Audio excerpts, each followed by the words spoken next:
Paramashivoham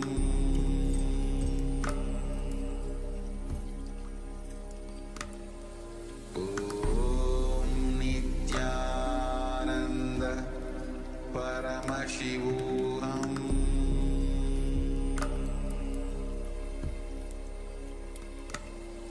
Om Nithyananda Paramashivoham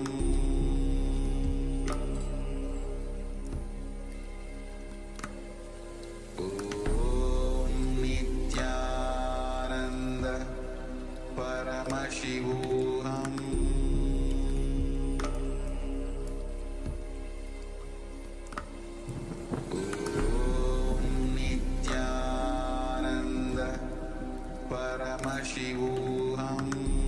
Nithyananda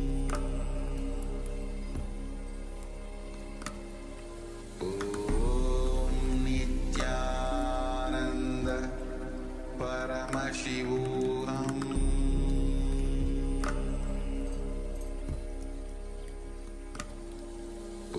Om Nithyananda Paramashivoham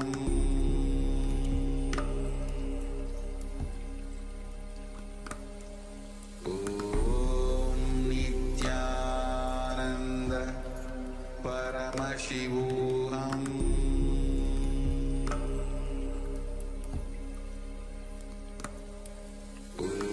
Om Nithyananda Paramashivoham Om Nithyananda Paramashivoham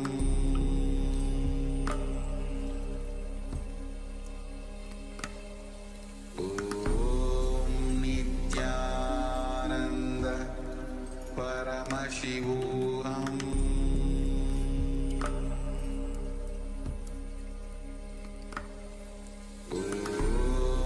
Nithyananda Paramashivoham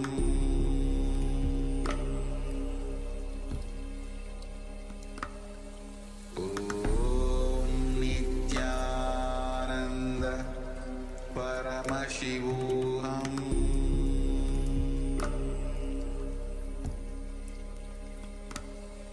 Om Nithyananda Paramashivoham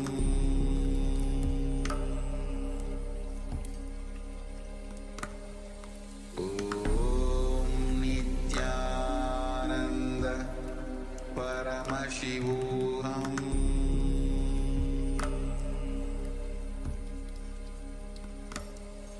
Om Nithyananda Paramashivoham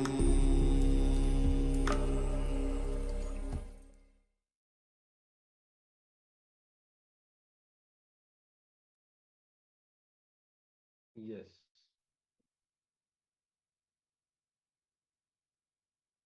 So you can put it in the chat, whatever the body scanning, whatever Swamiji revealed during this body scanning, you can put it in the chat.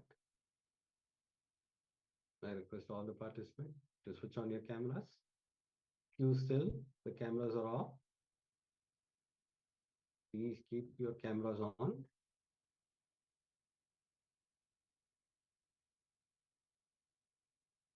So if you have felt the sensation or in the stomach or anywhere, whatever you have felt during the scanning, body scanning, you can put it in the chat so that we can help you.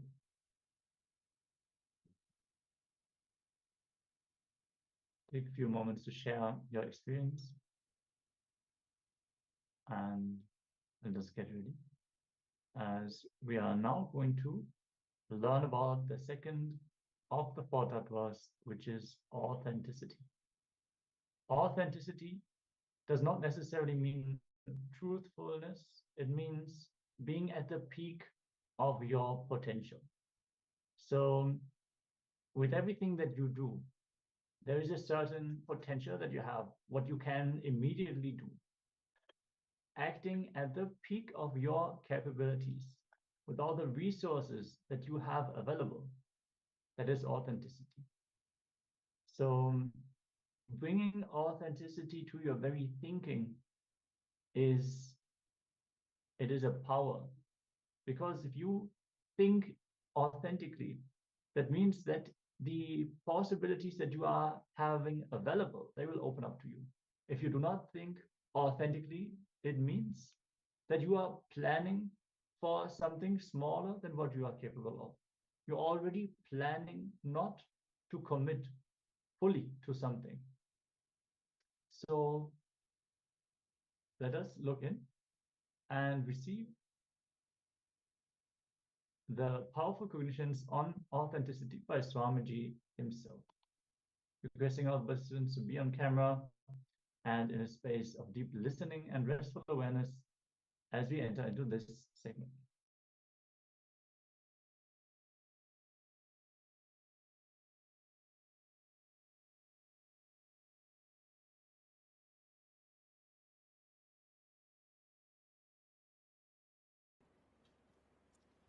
I'll expand on the second principle. How? Second principle, authenticity, transforms the reality of your life. First line, first tattva you need to know is whatever you experience as reality is only possibility. Please listen. If you are experiencing your reality as rich, everything good, that is also only a possibility for great which is supposed to come. If you are experiencing your reality as bad, poor, suffering, suffocation, that is also is a possibility for the worst which is going to come. Listen. Whatever you experience as reality is only possibility. If you are experiencing as good, the great possibility for better. If you are experiencing as bad, the possibility for worse. But do not ever think the reality you are experiencing is the reality. No. It is just possibility. If you are experiencing fear, be very clear. It is only a possibility for the greater fear which is going to come. If you are experiencing courage, be very clear. It is only the possibility for the greater courage which is going to come. Everything you experience as reality is just possibility. Let me expand on authenticity. Authenticity means the state where you are established in the peak of your capability, your possibility, and you respond to life from who you perceive yourself to be. The inner image and peak in the outer image, and establishing yourself in peak in others' image about you. Listen. Whatever you perceive about you is only a possibility. If you think you are a Swami, good person, nice person, even that is only a possibility for the greater saint to happen. If you think you are filled with jealousy, dirt, junk, and whatnot, disease, depression, that is also not the reality. It is a possibility for greater disease, greater depression, greater disorders to happen.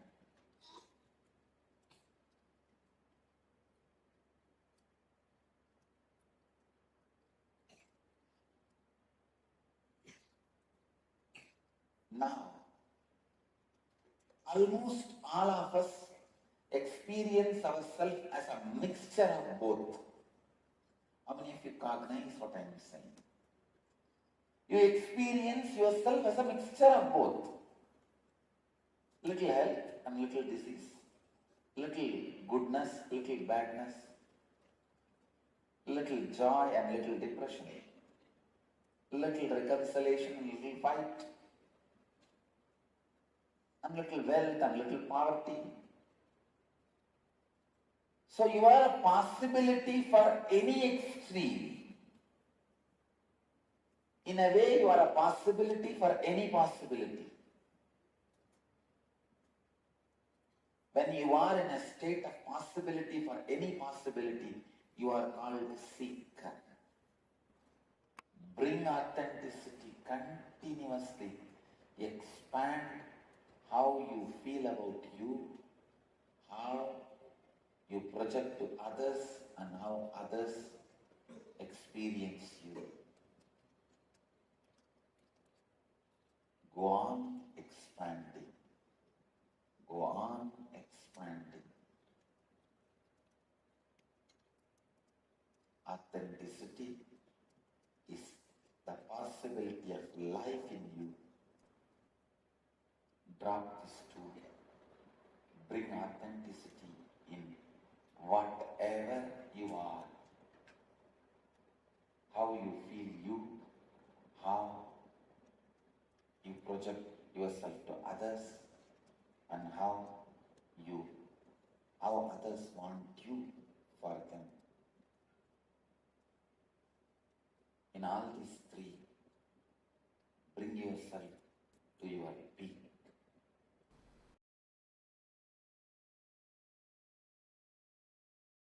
When you bring authenticity to your thinking, please understand, bringing authenticity into your thinking and your action not just brings the result how much you expand. It's like there is a water canal. You remove only 2 feet mud which is covering the canal. Are you going to get water only for 2 feet land?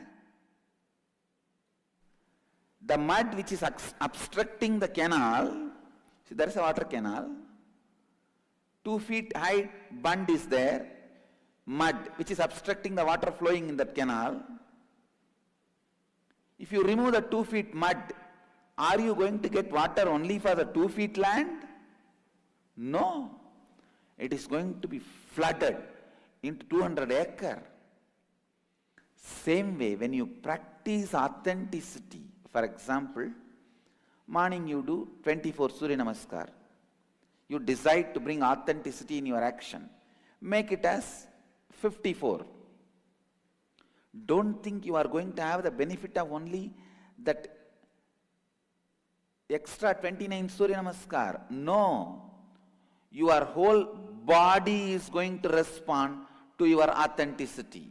You are going to have hundreds of many other extraordinary powers by that authentic decision. Don't think, if I do 24 Surya Namaskar, I'll build 16-inch muscle.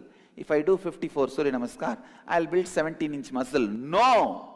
Authenticity does not bring results in proportionate level. It brings results in exponential level. That is what you need to learn, because inauthenticity is not functioning based on mathematics. Inauthenticity is a black cage. There is a water canal. The entrance of the water canal is 2 feet wide, and the 2 feet wide is covered by 2 feet height mud. If you remove the 2 feet wide mud, you may remove 2 cubic feet mud. Removing the 2 cubic feet mud is not going to help only to reach water to 2 cubic feet. You can't say, all right, I removed 2 cubic feet mud, so now water will come for 2 cubic feet. No. it is going to reach to 200 acres, because inauthenticity works as a black cage. It does not function in mathematics logic, the logic of maths. So when you become authentic, the result is not mathematical, it is exponential.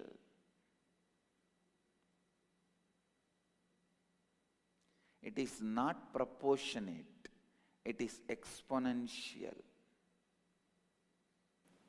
All your inauthenticity is a small black cage. If you make your Surya Namaskar from 24 to 54, you are not going to have the benefit of just extra 29 Surya Namaskar. No, your body will enter into a different space.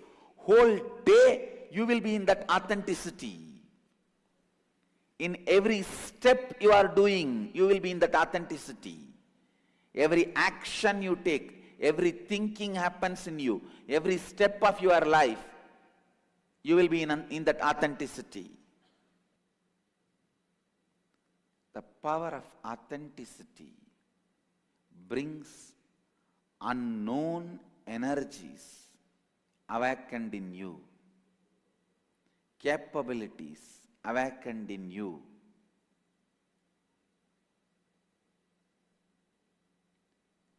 Authenticity straight away brings strength in your presence. Nobody will even plan for cheating you. I go around everywhere wearing so much of gold. Not a single thief thinks of stealing from me, because he knows it will be too costly mistake. Even 2-gram chain, 3-gram chain, people snatch. And it's not that I don't walk alone. Many times I walk alone. In the streets, even if you walk as 10 people, few gram chains, people snatch. There are chain snatchers. Not a single thief even thinks, because he knows it will be too costly mistake. Same way, your presence will be so heavy when you practice authenticity. No one will think of taking advantage of you. They know it is too costly mistake. It will be too costly mistake. Authenticity brings strength to your presence. Understand? Catch the truth. Authenticity brings strength to your presence. When you practice authenticity, just by your presence you will enrich people. Anything you say simply will become part of the people's space. Their inner space will not even have a guts to say no. They will simply forget no in your presence. Understand? Authenticity means being in peak in all the three. Being in peak in all the three. Let me explain. Having best, no books, notebooks. Please drop everything. No, can you drop all the notebooks?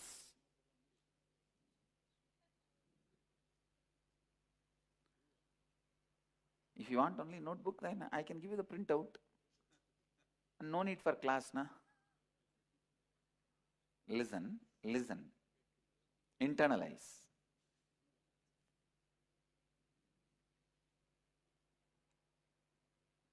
Point by point. Inner image. Having consciously built best inner image for yourself. As on now, our inner image is not consciously built. It is happening due to accident. Some old dilapidated bungalow you caught hold and you are living in it. You have not built it. You did not see the vastu. You did not buy the land as you want. You did not plan it and you did not create it. Some old dilapidated house, some accident happened, some ghost possessed, all the fellows in the house ran away, you went and started living there. Your inner image is not consciously built by you. Understand? Having consciously built inner image for yourself and projecting consciously built outer image for you. Most of our outer image is a reaction. Understand? It will be literally opposite to what you feel inside. It's like if somebody punches you, inside you feel that terrorized, you are terrorized, terrible fear. Just to save yourself that others should not punch you, you show a strong face. It's a reaction, but I am not saying strong face is wrong. Be very clear. The strong face should be consciously built with responsibility. I'll show the strong face. I'll take the responsibility for it. I will align my inner image with it. How many of you are cognizing what I am saying? If you are not able to cognize, raise your hand. I'll repeat. Listen. I'll repeat. Both of you, please keep the hands raised so that I'll talk to you directly. Listen. Your inner image as on now, you have not built it consciously. Have you built it consciously? Have you planned how you should feel about you? It is something happened in your life. Due to many things happened in your life, automatically it got built. You understand? Both of you understand what I am saying? No, backside, you. What you carry about you is not consciously created by you. You did not create it purposely. When the young age, somebody has beaten you, you feel, oh, I am weak. Somebody has cheated you, you feel, I am always cheated. Somebody says, you are a good guy, you feel, I think I am a good guy. So it is only an outcome of different accidents. Am I right? You are cognizing? So, your inner image, as on now what you carry, is not best because you did not build it.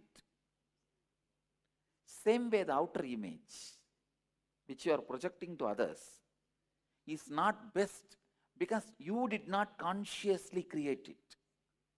It came out as a reaction. If your elder brother was beating you constantly in the young age, you have to put up a brave face so that he doesn't beat you. If your father is scolding all the time, you have to put a brave face so that he keeps quiet. So most of your outer image is reaction created unconsciously, not a consciously created. Getting it? Others' image. Listen. What others feeling about you, especially the people who live around you, taking responsibility for that. Whatever people expect who live around you, about you, for example, what your mother expects from you, what your father expects from you, it is not that you have to fulfill the expectation of the guy who walks in the street who have nothing to do with your life. No. But with whoever you have committed, with whoever you have commitment. If you have a commitment with a father, with a mother, with a wife, with a son, with a daughter, see, if you are already divorced, you say you are on your own, I am on my own, then no problem. But if you are still committed with a father or mother or a son or a brother or sister or friend or business partner, whoever is involved in your life, if you are a lawyer to your client, if you are a doctor to your patient, if you are an engineer to your customer, with whoever you are committed, taking responsibility for their expectation. Please listen. Now I am giving you the gist. Consciously building the best inner image, consciously building the best outer image, consciously taking responsibility for others' expectation for you. I am not saying fulfilling others' expectation. Getting it? Understand? I am not saying fulfilling others' expectation. I am saying taking responsibility for others' expectation.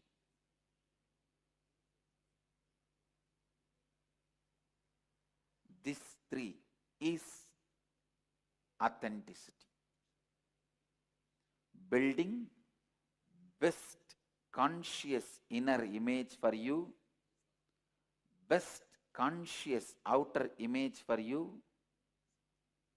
responsibility, taking responsibility for others' expectation about you, means you should be responsible for what you make others expect from you. And either you should change their expectation or fulfill their expectation. But for both, you are responsible. Getting it? This is authenticity. Taking responsibility for what others expect from you. For example, you are mother of somebody. You set an expectation to your son what he should expect from you. So you take the responsibility and set a scope of expectation. You understand? You set a scope and you fulfill it. Taking responsibility for what others expect from you, you set a proper scope and fulfill it, both. So, all these three being put in one line. All of you are getting it? Let me make it more clear with some more examples. Aligning your inner image, outer image, and others' expectation. All the three is authenticity. Let me define. In any point in time, authenticity is you being established and responding to life from the peak of your capability of who you perceive yourself to be for yourself, who you project yourself to be for others, what you expect, what others expect you to be for them. It's almost like a legal statement. Now let me make it very practical.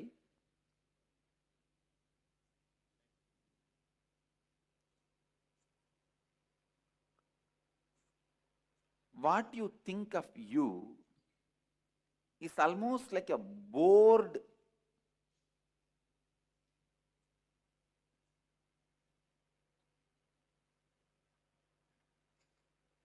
useless repetition words. That is why you terribly feel bored of you.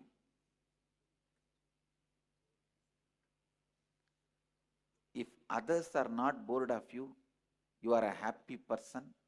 If you are not bored of you, you are a blissful person. Understand? But if you look in what you think of you, you will see a bored idea. Because it is not consciously built. The possibility for updation is not there. Now, building a conscious personality, conscious inner image, we will be doing some process, how to build. First, we will have to find out when we build this accidental personality, which we are carrying.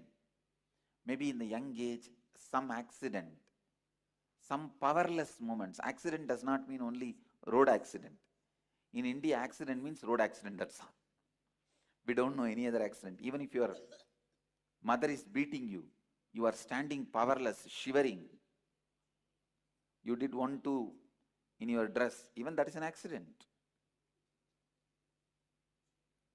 Many times in those powerless moments, you build idea about you. You build the inner image about you. Please listen. Authenticity at any point in time, authenticity is you being established in the peak of your capability and responding to life from who you perceive yourself to be for yourself or your inner image, who you project yourself to be for others, ahankara or outer image, what others expect you to be for them, anyakara, others' image about you. Being authentic means living to the peak of all the three mentioned above. Now it's a worksheet. Now you have to, from this point you have to answer. Number 1, describe all the qualities you believe as part of your internal image, inner image. Number 2, describe all the qualities you believe as a part of your external image, outer image, how you project you to others. Number 3, describe all the qualities others have shared with you as what they believe as part of the image they carry about you. Means what others expect from you. Now analyze the above and identify which of the qualities are not in alignment with the three images, your inner image, outer image and others' image about you. Those are the aspects you need to work on. You have to now align all these three images of you that exist. This may include stretching your inner and outer image, it means internal and external image, to align with others' image of you, or take responsibility to transform others' image and align it with your inner and outer image. Clear? Now please start the work. Start answering the 3 questions. Then we will do what need to be done. You answer only these 3 questions.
Nithyananda.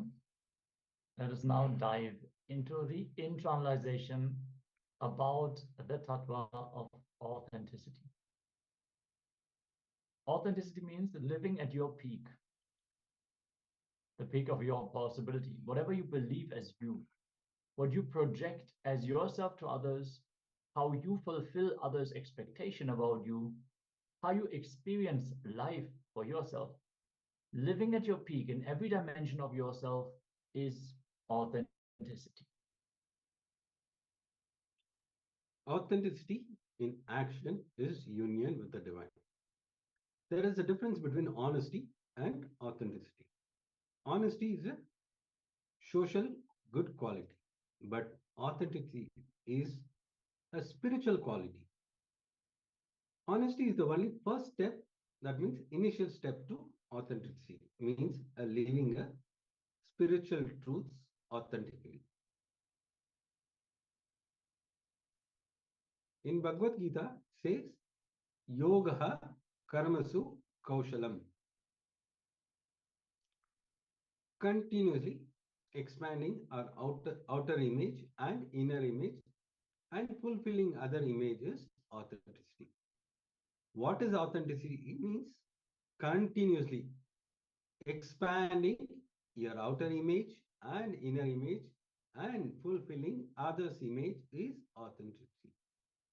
Taking responsibility even for what others believe you to be for them is authenticity. Understand? Taking even responsibility for what others believe you to be for them is authenticity. With authenticity, because there is no more space for unconscious living, you will always be aware of the causes and effects that are playing in your life.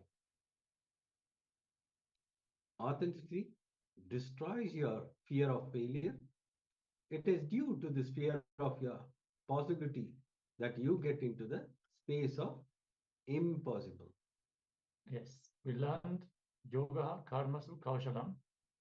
That quote from the Bhagavad Gita literally means union with the divine is authentic action. If you take action from the highest possibility, so you become divine if you take steps from authenticity, if you approach your life from authenticity. As we learned, things seem to be impossible only if we do not act from authenticity. Otherwise, no matter what we approach, we will always approach it from the space of possible, possible, possible.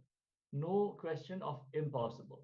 We might not know now how to achieve it, but we know it is possible. We might not have the necessary funds, maybe, to make it happen immediately, but we know it is possible. We know that we can get strong enough, smart enough, fast enough, proficient enough to make it happen. We can evolve ourselves and make it happen. So spend the next 15 minutes writing about all the moments where you displayed a lack of authenticity in the last 24 hours alone. After each situation, find a way to realign yourself back to authenticity and write it down. With authenticity, you will suddenly have new ideas, new solutions open up for you.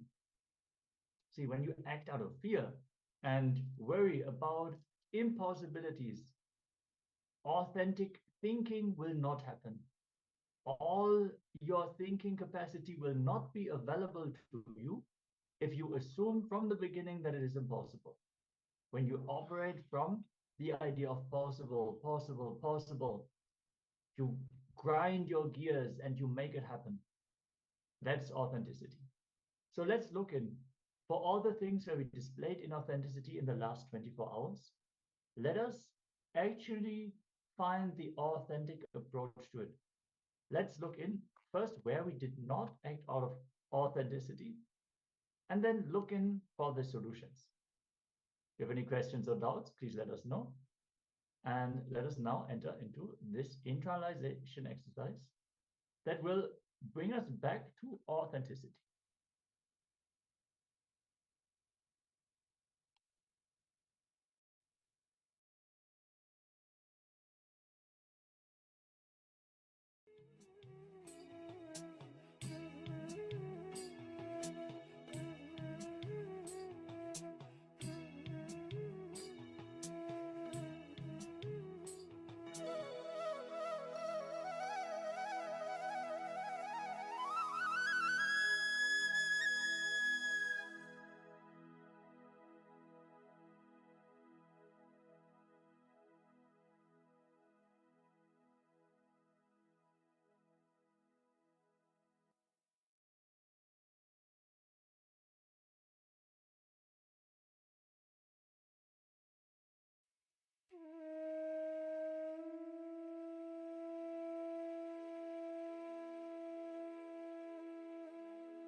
Yes.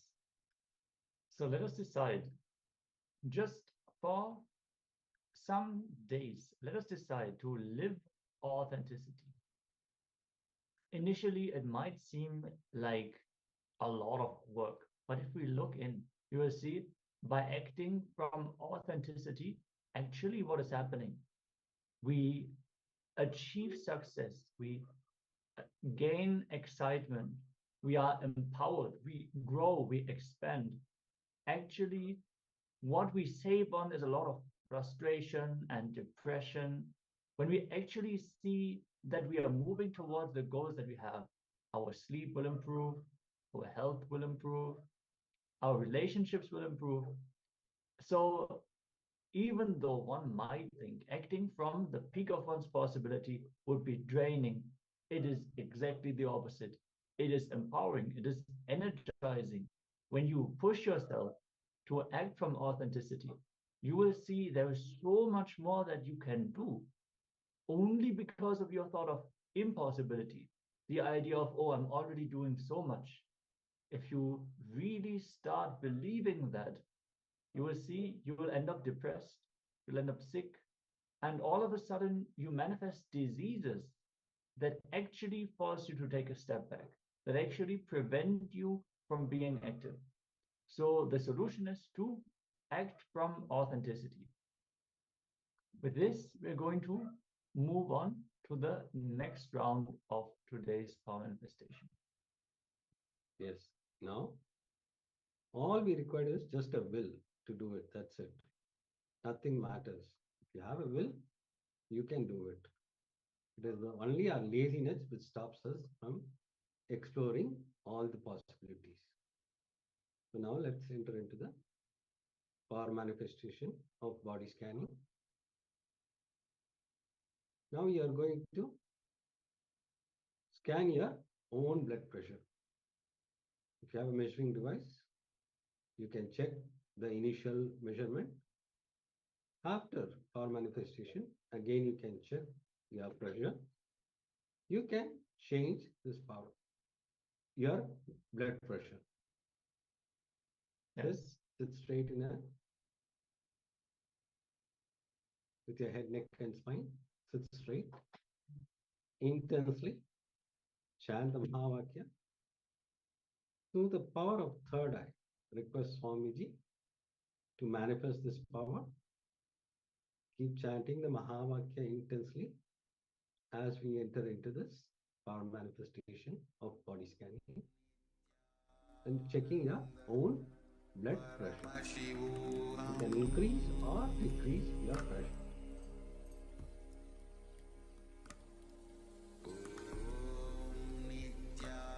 Nithyananda Paramashivoham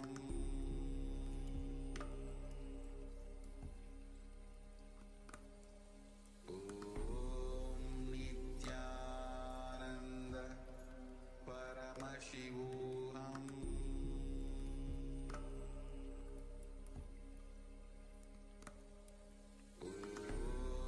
Nithyananda Paramashivoham Nithyananda Paramashivoham Nithyananda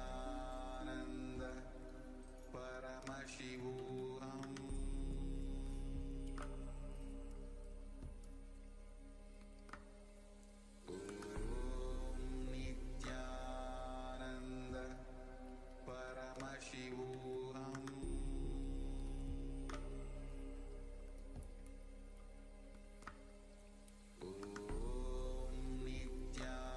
Nithyananda Paramashivoham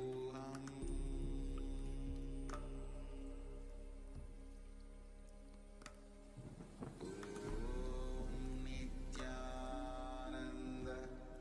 Paramashivoham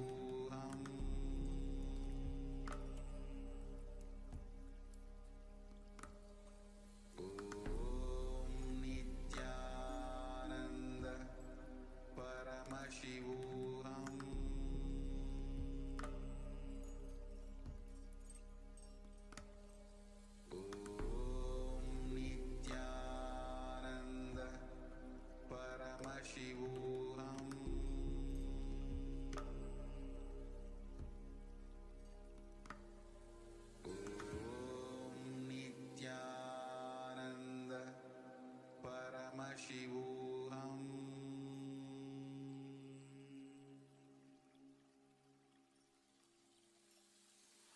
bless you all. Let you all open all your three eyes.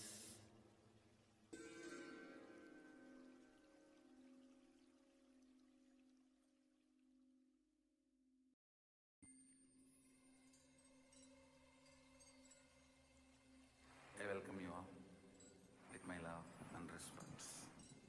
Let you all open all your three eyes. Om Nithyananda Paramashivoham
Yes. Now, I request all the participants to check the measurement and put it in the chat. If it is increase or decrease, you can put it in the chat so that we know that you are manifesting this power. All you need is deep gratitude and bhakti towards Swamiji. That's all matters. Just remember Swamiji whenever you are manifesting this powers. Just visualize as Swamiji and keep chanting the Mahavakya intensely. You will see, you will be able to manifest these powers. The only one thing which is stopping the power is, it is you, the self-doubt about yourself. That is only stopping the powers manifesting. So drop all your self-doubt and just visualize Swamiji and start manifesting these powers. Because Swamiji is going to manifest through you. It is not you who is going to manifest. It is only Swamiji is going to manifest through you. So develop that oneness with Swamiji. Have the deep gratitude and bhakti. This will help you to manifest these powers. I request all the participants, whatever they have manifested, you can put it in the chat. If your pressure is increased or decreased, you can put it in the chat so that we can enter into the next session.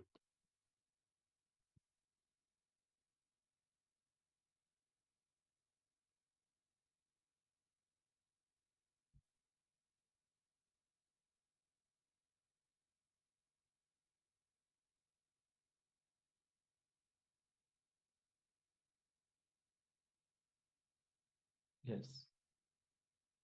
With this, let us now enter into the third tattva, which is responsibility.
I bless you all.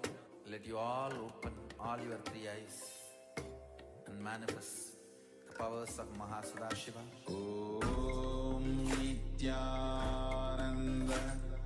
Paramashivoham. Om Nithyananda Paramashivoham. Yes, Nithyananda. Sorry for the technical glitch. We're going to enter into the session about responsibility, where we are going to learn how to take responsibility for all the things that are happening in and around us, how that will empower us and make us stand as a leader, understanding that if you cognize responsibility not as a burden, but as empowering, will make you a leader. So Swamiji says responsibility makes you a hero even. So let us listen to Swamiji as he is sharing the powerful cognitions on responsibility.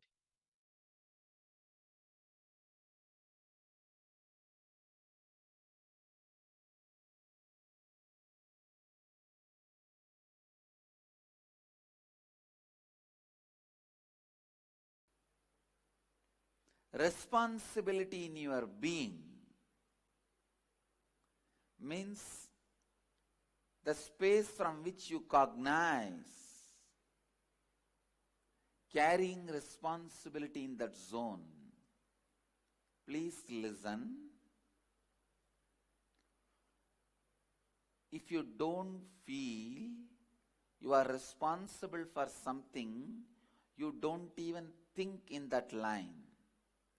If you feel you are responsible for something, only then you will even look into that part of your life. I'll give you one example. The TV channel headlines reads, bomb blast, 172 people dead. 2 ministers are injured. You will jump up and see where? Iran. You will settle down. How many of you experienced this? Means what? You feel you are responsible only for India or your state where you are.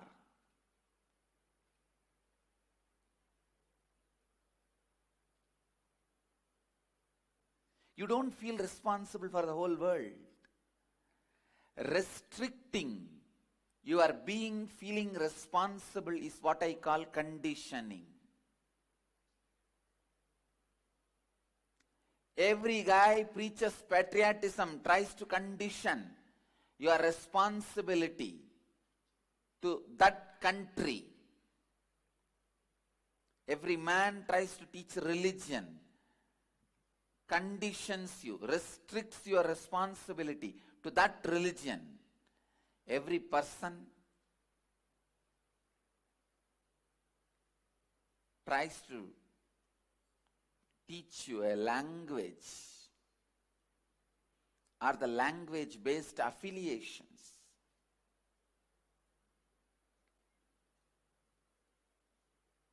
Language or the language-based affiliation.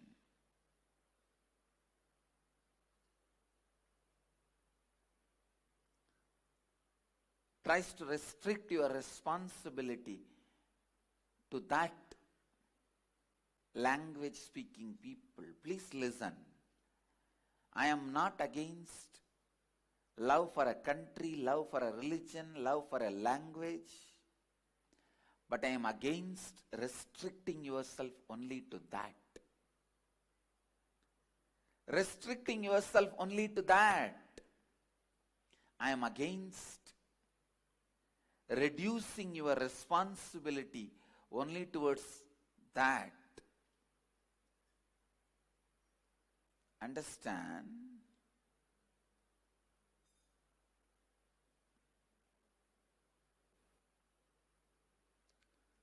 Restricting your responsibility should never be allowed. You are a human being. You are responsible for the whole cosmos, not just planet Earth. If you have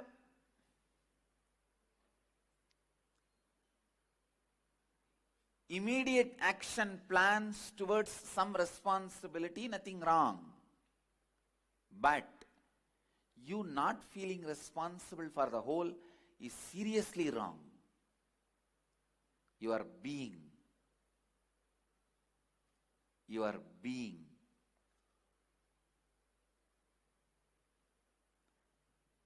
should be completely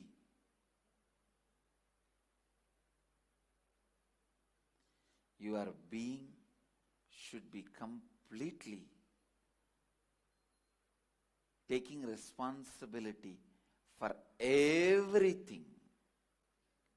Listen.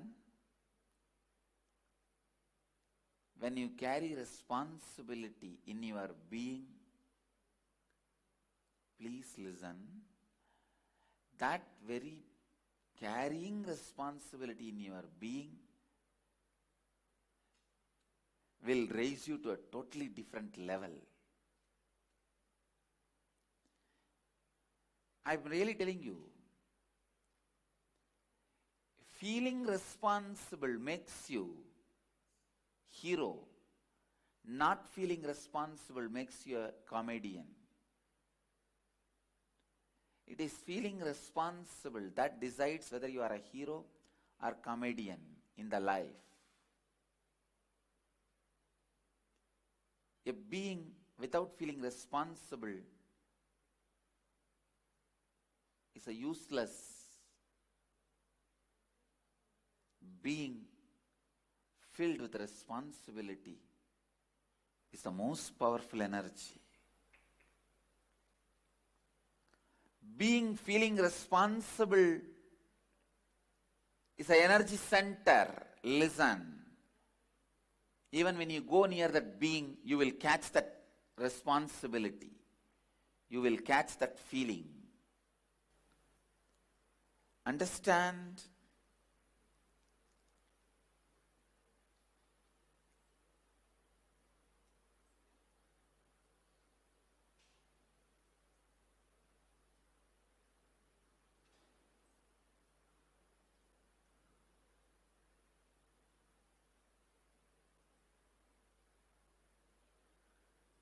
Feeling responsible in your being.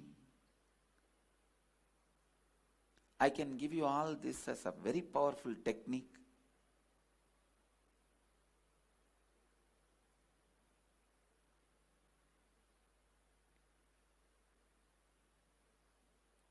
You don't need to do any action.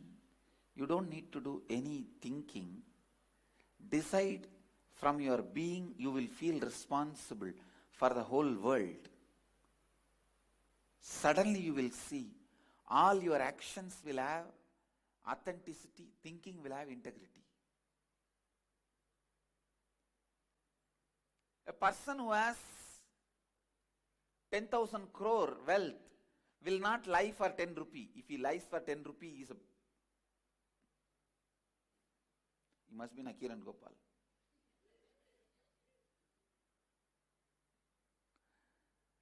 No, a person who is having 10,000 crore wealth surely will not cheat out of integrity for 10 rupee. It's a rule. Nakiran Gopal is an exemption. Forget about him. As a rule, person with this much of wealth will not be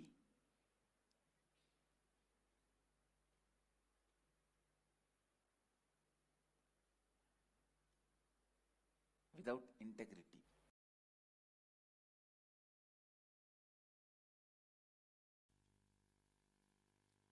Any fellow feels the ownership. Let me describe. Ownership is formed without any bone structure by continuous action. Your actions are like flowers. Ownership is like a thread. If the ownership thread is used and actions are stitched and tied, it is ego, garland of ego. Never the real ownership happens in that way. Real ownership is flowers are arranged so thoroughly in such packed way, it looks like a garland without the thread. Is ownership. The ownership I feel, there is no separate thread of ownership running.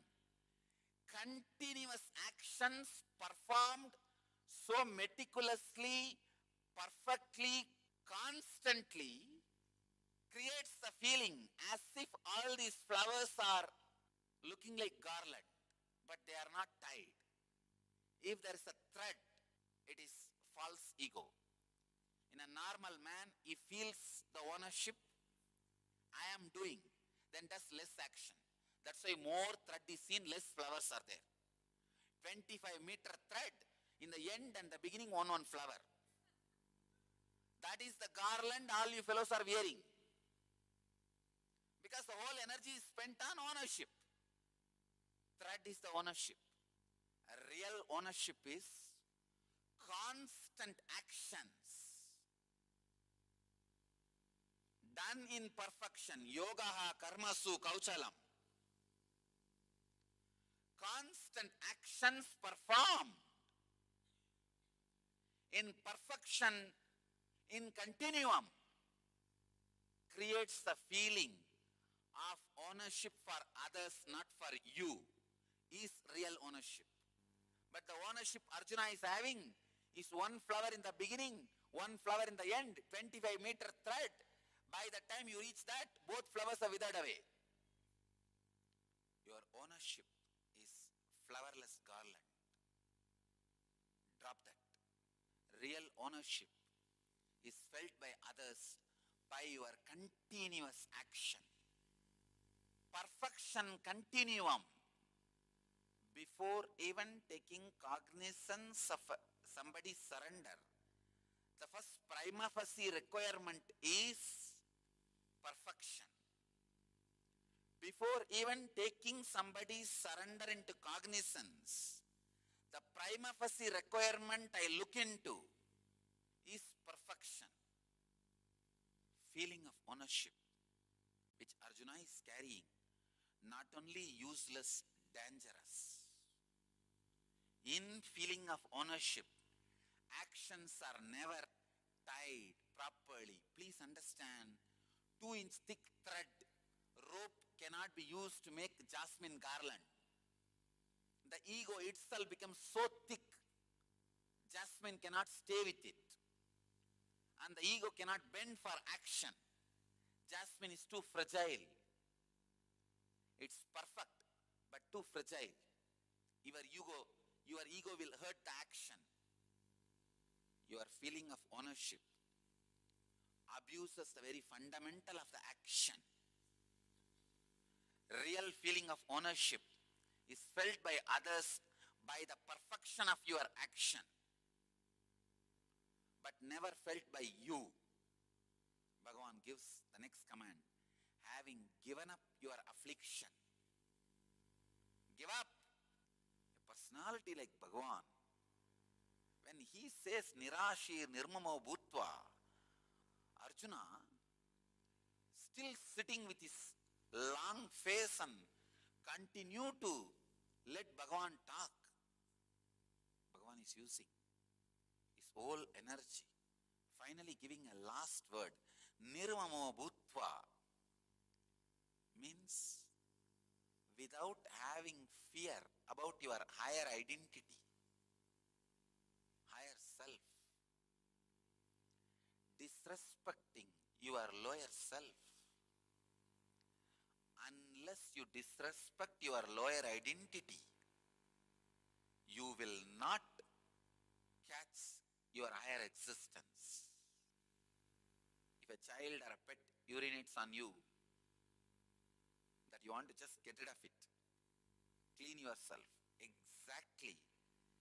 If you have the same mood towards your lower self, and non-fear, not having fear about the higher self, happen to your higher self. Understand, you happening to your higher self, you making yourself available to your higher self is the essence. Be unavailable, lower self, available to your higher self, enter into the battle. Yudhyasva Vigatachwaraha. Understand, your everyday life is a battle. Take this as a direct initiation from Bhagavan. Lay down all the effect, side effect, after effect of actions. Don't carry the perverted, indirect, false, long hope. Relax from the iron chain feeling of ownership. Give up your affliction. Don't be afraid of the higher self. Disrespect the lower self. Enter into the life. Enter into the battle.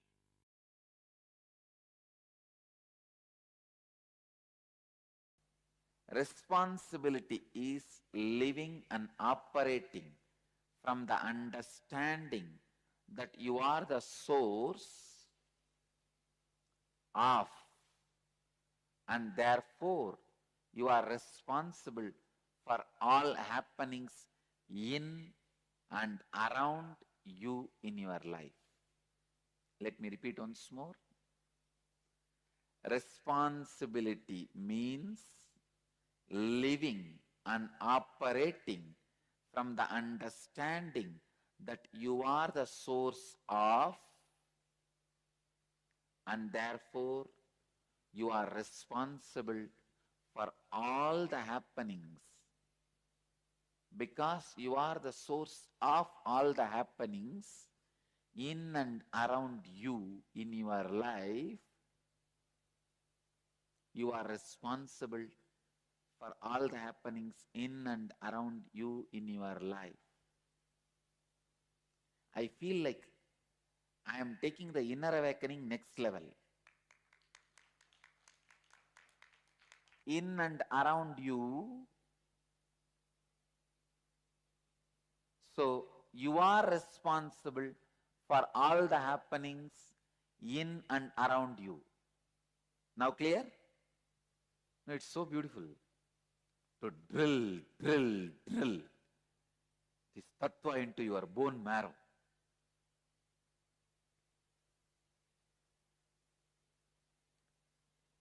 When you take the responsibility not just for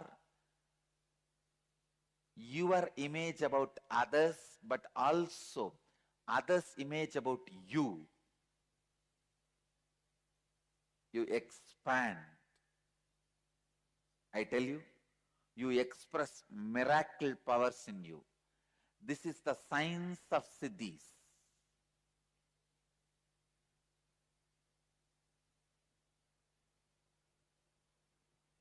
I'll give you one example. If you want the miracle power of floating on the water, first do one thing. Collect few people with whom your anyakara, your image about them is complete and their image about you is complete. Means either you fulfill what they expect from you or you complete what they expect from you. The complete alignment is there.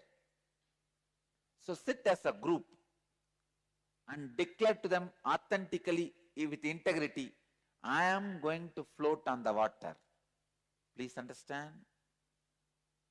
Keeping Kala Bhairava as witness, I am teaching you the science of miracles. Have few people with whom you are complete and they are complete with you, and declare, I am going to float on the water. Authentically decide you are going to do it.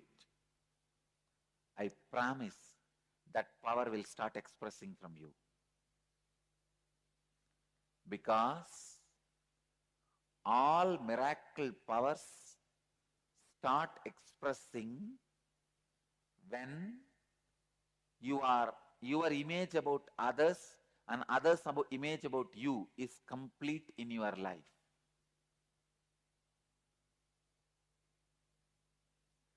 Don't imagine immediately, oh, these are all remote things, not for me. No.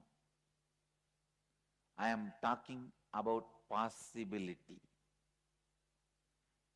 Straight possibility, not impossibility. There is nothing impossible. When I am possible, there is no impossible.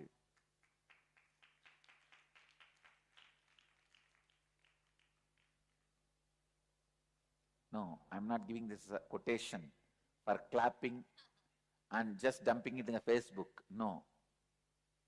It's for you. When I am possible, how can be impossible? Anything be impossible. The greatest miracle of life. That is why I love me so much. I don't want to lose me. That's the biggest thing I have in my life. This is the biggest thing. All of you know, you are the biggest thing for you. You don't want to lose that. When that biggest thing has happened, when I am possible, how can anything be impossible? For example, if I say I'll give you the power of floating in the water, will you give up on you? Will you give your life? Will you die? You will say naturally no. It means what? Then you are the bigger possibility than floating on the water. Am I right? When you have that itself, how can the floating on the water be impossible? Tell me. See, I tell you, all right, I'll give you the power to float on the water. Please die, commit suicide. Will you do? You won't. Because you know that me, I am the biggest possibility. I am the biggest happening. How can I give up that just for floating on the water? Then, when that big possibility itself has happened, why can't the floating on the water can happen?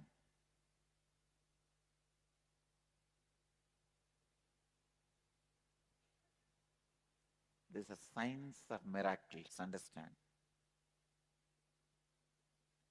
When I have, please understand, whenever I have the disciples who are complete with me and I am complete with them, anything I declare immediately becomes reality. Why sometime after Kalabhairava declares it takes few days for it to become reality? Because the receiver may not be complete.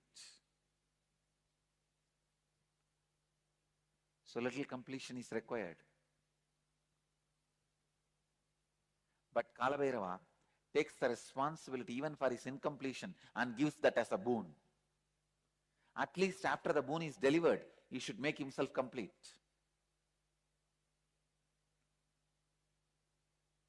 Understand? If Kalabhairava says, it will happen when it happens, then he may do 10 miracles out of 100 reading. But if he declares date, time and everything, he will do 80 miracles out of 100 readings. But the 20 failure is the biggest, the largest way he can stretch his hand is stretched. And they missed. Clear? He can be integrated, but he will not be authentic.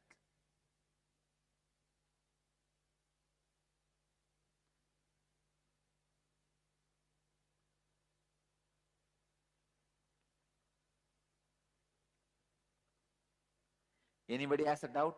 Sometime Kalabhairava blessed, and that day exactly it has not happened. It's still getting delayed. Understand, this is the tattva, truth.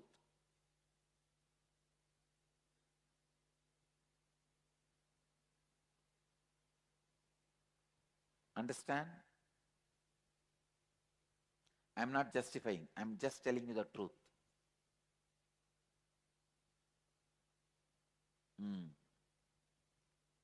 I am not justifying, I am just justing.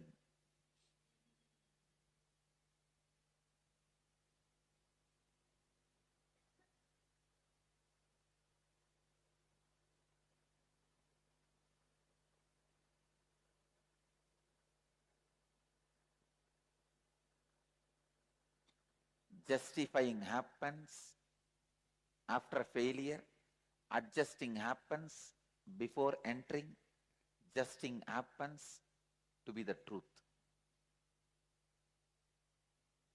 Adjusting, justifying, justing.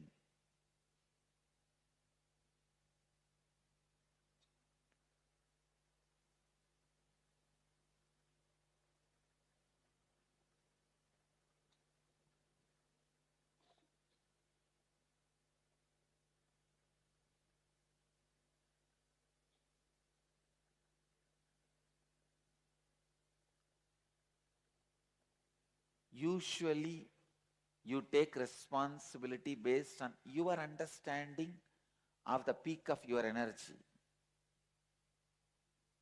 I wanted to make you very clear.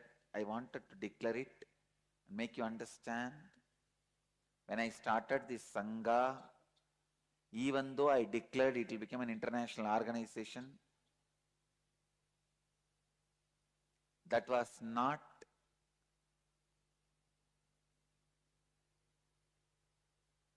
the peak of my energy at that time. But I declared authentically and decided to stretch me to that.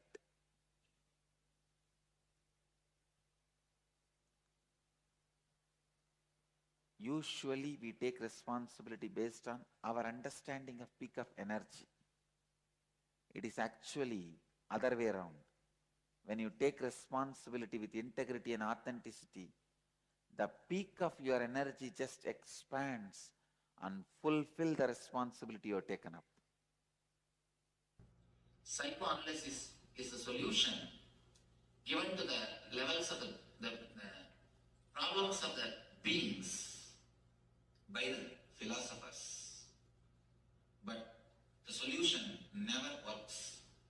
If you are bored, totally, if you are tired of going to the same psychoanalysis, if you yourself decide that I have become alright, then you are alright, that's all. There is no other way of solving it. Enlightenment. Philosophers give the solution of psychoanalysis. Mystics give the solution of enlightenment. Enlightenment means not analyzing, just throwing away. Analyzing your dustbin, is it going to help you?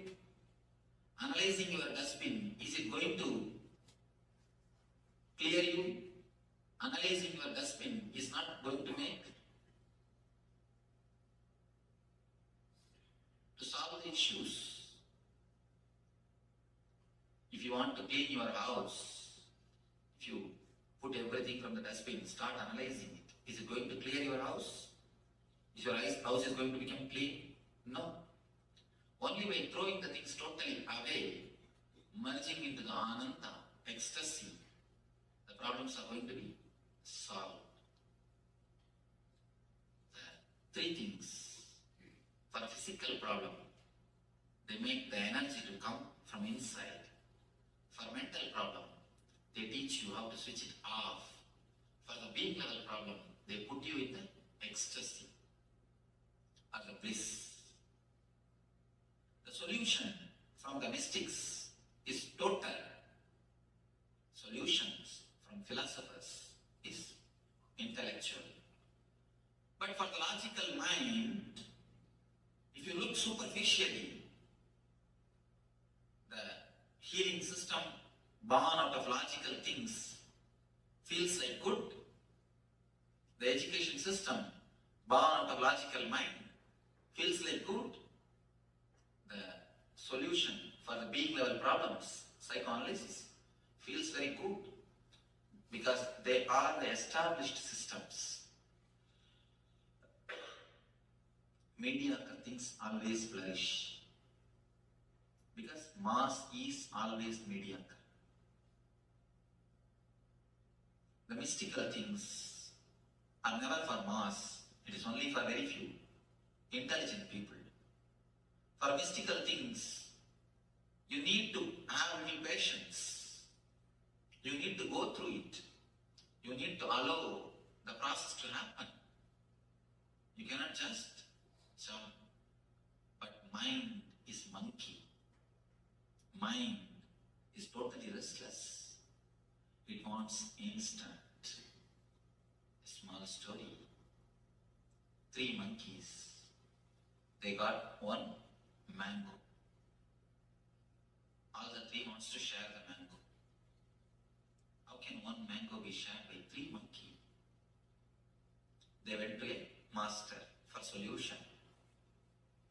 Master said, all right, all the 3 of you, plant this mango. Once the mango tree comes, you will have a lot of mangoes. You can satisfy your whole life by eating the mangoes. These 3 monkeys thought, all right. They planted. 1 monkey took the responsibility of pouring water. Another monkey putting a manual. Third monkey, security. 6 months, they did their job religiously. But unfortunately, the seed has never sprouted. The tree has never happened. They went to the master to complain. What did you teach? What has happened? We have lost even that one mango. Why did he give such an idea for us? The master called all the three of them, started inquiry. What has happened? First monkey said, every day religiously I poured water morning 6 o'clock. I stopped even going for a morning walk, but I poured water religiously. Second monkey, every day evening 4 o'clock I put the manual. I stopped even going to the gym. Doing this religiously I did. I do not know what has happened. Third monkey, 24 hours I was standing there as a security. I never even went for my dating. I was there as a security. Not only I was standing there as a security, every day at least once I digged out and saw whether it is sprouted or not. You need to give little space for a mango to sprout. Not only water or the mango, a little bit of space for the mango to sprout. Your very urgency, your very restlessness will not let the mango to sprout. With mystics, you need to give a little bit of space, little bit of time to let the meditation work in you, to let their presence work in you. If you want the plastic rose, it will be available ready-made. But if you want the original rose, you need to wait for a few days so that it can flower. If you get from the market cut rose, don't think it's original rose. When I say original rose, I say the rose with the plant. You need to wait for a few days. So you need to wait. But mind is such, we are not ready to wait. The restlessness, that is why we take the solutions given by philosophers. We take the solutions given by logic mind. When you take the solutions of the logic mind, the philosophy, you solve it only superficially. When you take the solutions given by the mystics, not only you solve it, you dissolve it. Your very personality transforms. Your very being undergoes a new alchemy. Man becomes divine. Man just reaches the ultimate flowering. Just you become enlightened. Your consciousness takes a new dimension. You reach a different space. With philosophy, you will be solving your problems every day. With mysticism, you will be dissolving your problems once for all. So, it is up to us to desire philosophy or mysticism. Let you understand this. Let this understanding lead you to be in, become one with the eternal bliss. Let your being be in, one with the eternal bliss. Nithyananda. Thank you.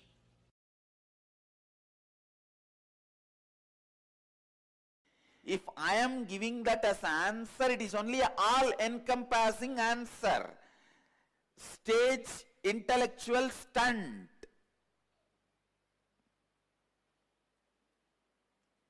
This 4-word, integrity, authenticity, responsibility, and enriching, if you do not meditate on it, if you do not think,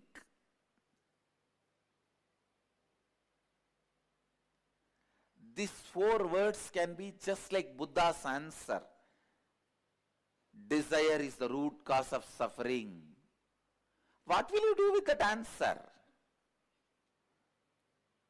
Tell me, can you give up all the desires?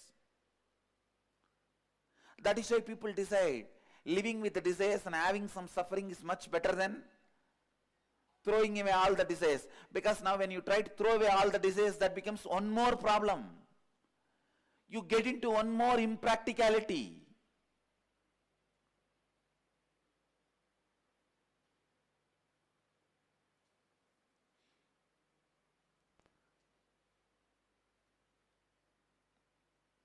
The desire is the root cause of all sufferings.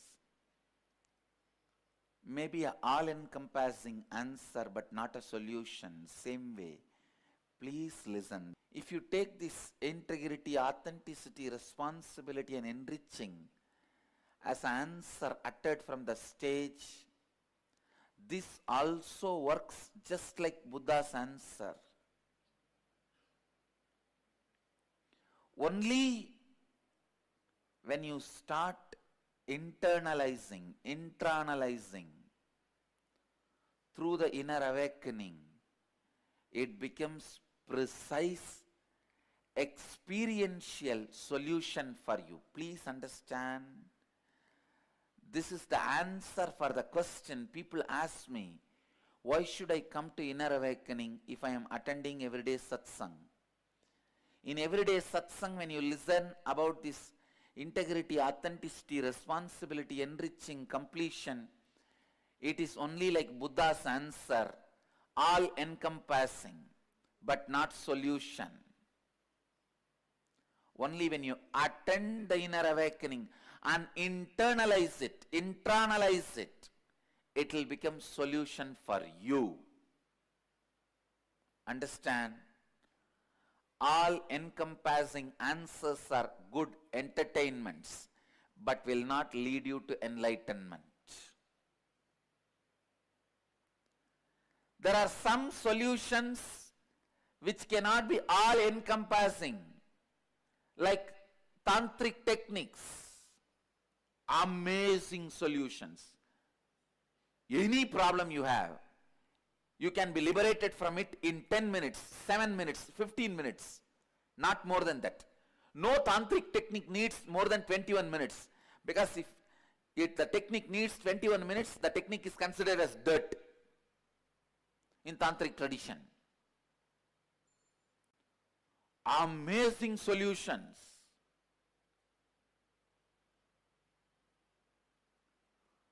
Such easy solutions. But the philosophy itself does not have all-encompassing answers. So it cannot be accepted by mass. It cannot be accepted by society. Society cannot live it. Society cannot have it. Society cannot understand it.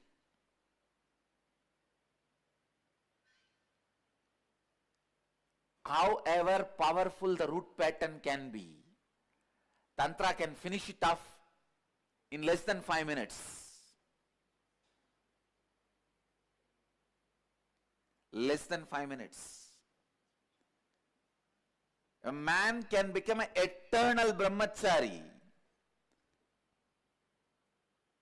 Even from his consciousness, the sex will be wiped out. Just by the techniques which you may need to practice for 3 minutes, 4 minutes. But it has no all-encompassing answers. It only has a precise solution.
Yes, Nithyananda, all of you.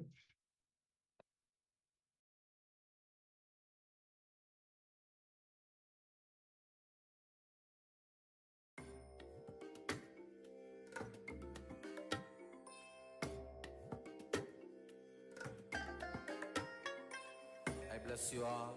Let you all open all your three eyes and manifest the powers of Mahasadashiva. Om Nithyananda Paramashivoham. Yes, Nithyananda. After this beautiful session on responsibility, we would naturally like to invite all of you to become part of the Paramashiva Sena, to be part of this great Kumbh Mela happening, conducted by KAILASA, taking up responsibility for the whole of humanity by taking up Paramashiva's work. We're going to share the links here in the chat, and just keep an eye out for the promo videos in between the sessions to have the opportunity to become part of this great happening, the grand revival of the enlightened, ancient enlightened Hindu civilization and nation, KAILASA, which has already been created. Naturally, more and more people will revive the grandeur of this great nation. So we want to invite all of you. And let's get ready for the Kumbh Mela celebrations, which are starting soon. If you commit to volunteer for 1 month in KAILASA, Los Angeles, you can become part of the Rajya Sabha of KAILASA. And if you commit to volunteer for 3 months in India, you can become a part of the Rajya Sabha in India, in Prayag. More details will be shared. So if you're not yet aware of this, make sure to sign up. And yes, let's continue with today's Paramashivoham session on responsibility. We're going to enter into the internalization exercise on responsibility.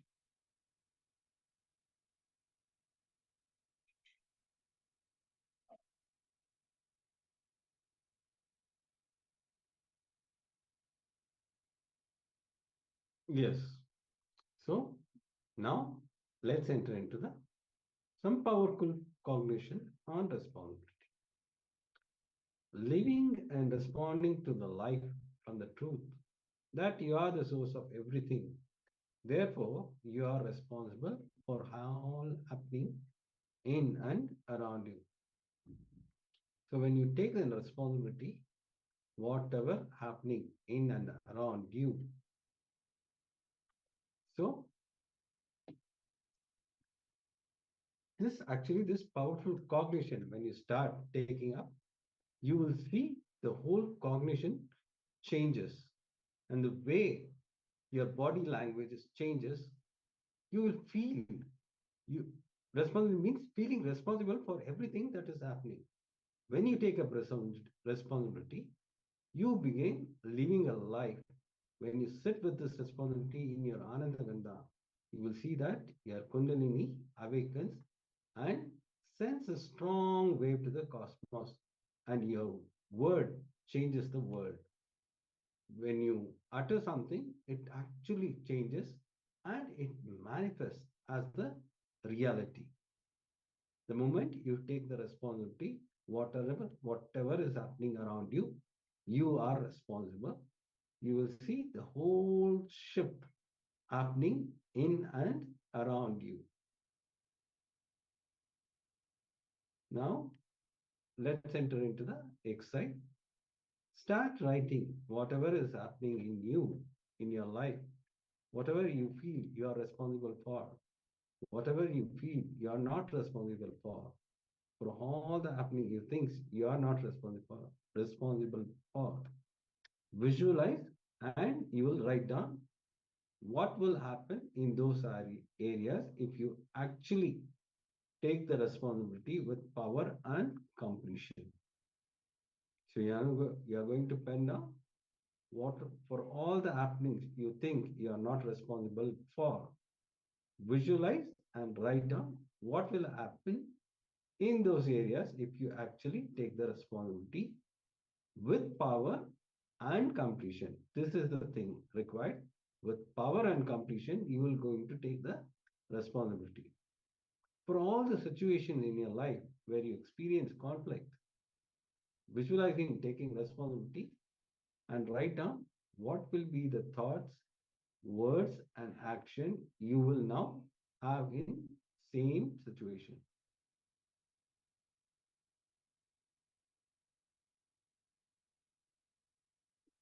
Now please pen down. Have your book and pen. So we'll give you some time. Please pen down.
Yes.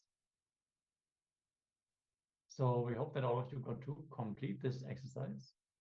And if you would like to share the takeaways from this session, the powerful insights that you have received, feel free to share them here in the chat. And let us take up our homework. For the next 21 days, experiment with this truth by taking responsibility for everything that is happening around you. That is a declaration for yourself.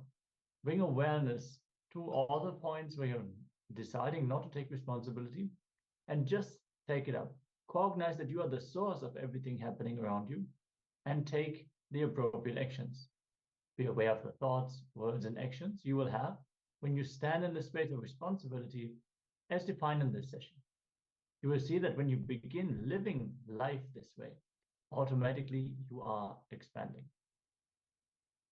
So we're going to share this homework in the chat so you can pick it up for yourself. And with this, let us move to the next round of today's power manifestation.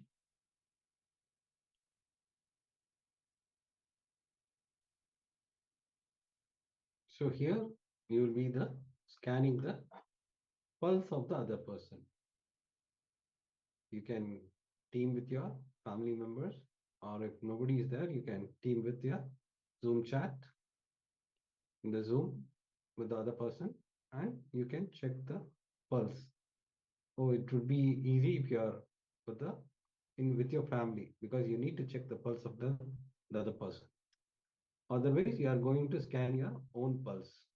If nobody is there, you can scan your own pulse. So if you have a blood pressure meter, that will also tell you the pulse rate. And in this round of the power manifestation, you're also going to change the pulse rate. So you take an initial measurement and you tell your family members not to tell you what is the pulse rate. So we're going to have scanning for the pulse and then changing it. So they're not going to reveal the pulse that you had. If you want to do this on your own and you do not have, you do have a blood pressure meter, you can just, without looking at the screen, you can take a picture with your phone. And then as you sit and chant the Mahavakya, change your pulse rate, and then just compare the before and after. So you can both scan for your own pulse and change it as well. Let us now connect to Swamiji in the space of oneness. Let's chant the Mahavakya. Om Nithyananda Paramashivoham. Om Nithyananda Paramashivoham. Om Nithyananda Paramashivoham. Let us begin this round of the power manifestation.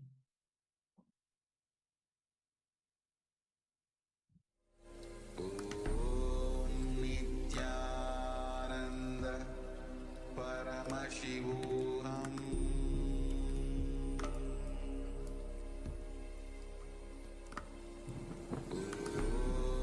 Nithyananda Paramashivoham.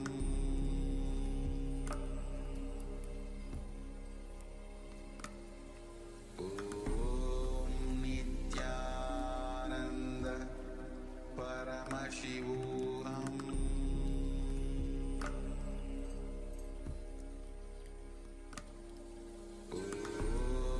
Nithyananda Paramashivoham.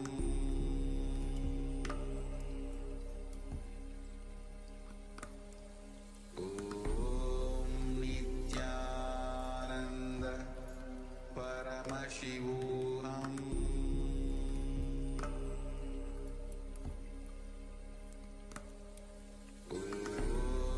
Nithyananda Paramashivoham.